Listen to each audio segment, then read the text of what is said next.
क्या चिराग पासवान की सदस्यता यानी उनकी सांसदी जो है वो चली जाएगी? क्या उनकी सदस्यता रद्द हो जाएगी?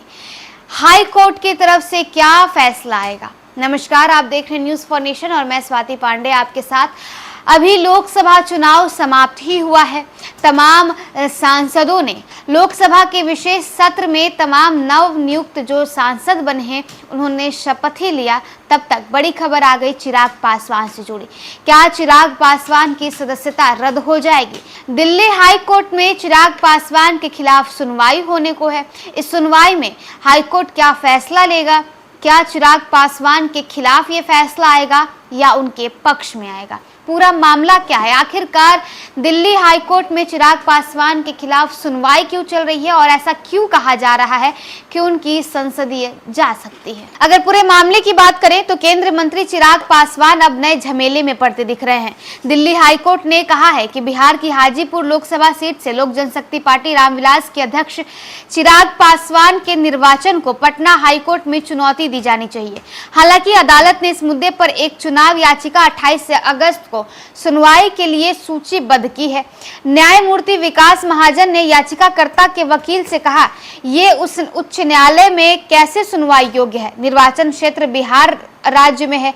आपके लिए बेहतर है कि आप वापस ले और उस उच्च न्यायालय के पास जाएं जिसके अधिकार क्षेत्र में ये है। न्यायाधीश ने सुनवाई के दौरान मौखिक रूप से कहा, ये इस अदालत के अधिकार क्षेत्र में नहीं है। अपनी याचिका में याचिकाकर्ता ने यह दावा किया है कि वो प्रिंस राज और उनके सहयोगियों के कहने पर कथित यौन उत्पीड़न की शिकार हुई, जिसमें उनके चचेरे भाई चिराग पासवान भी शामिल हैं। उन्होंने लोकसभा चुनाव के लिए नामांकन पत्र दाखिल करते समय उस समय इस आपराधिक पृष्ठभूमि का खुलासा नहीं किया था। याचिका में बताया गया कि कथित यौन उत्पीड़न के संबंध में 2021 में एक प्राथमिकी दर्ज की जा चुकी है। याचिका में कहा गया है कि गलत हलफनामा दाखिल करना या आपराधिक मामलों के संबंध में हलफनामे में कोई जानकारी छिपाना जनप्रतिनिधित्व अधिनियम की धारा 125A का उल्लंघन है और इसके लिए 6 महीने की कैद का प्रावधान है। निर्वाचन आयोग की ओर से पेश वकील सिद्धांत कुमार ने कहा कि चूंकि चुनाव बिहार में हुआ था, इसलिए जनप्रतिनिधित्व अधिनियम के तहत चुनाव याचिका यहाँ विचारणीय नहीं है।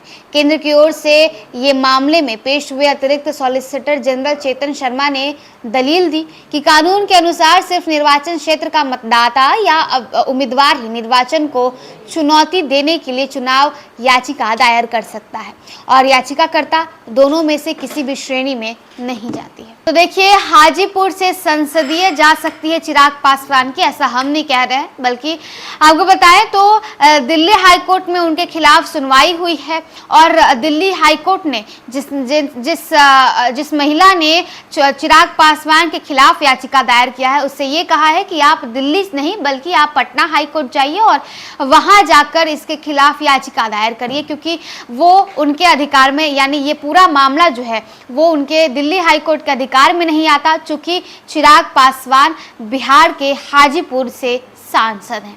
अब इस पूरे मामले में होगा क्या? जो कुछ भी अपडेट सामने आएगा उसके साथ हम हाजिर होंगे। फिलहाल हमें दे इजाजत।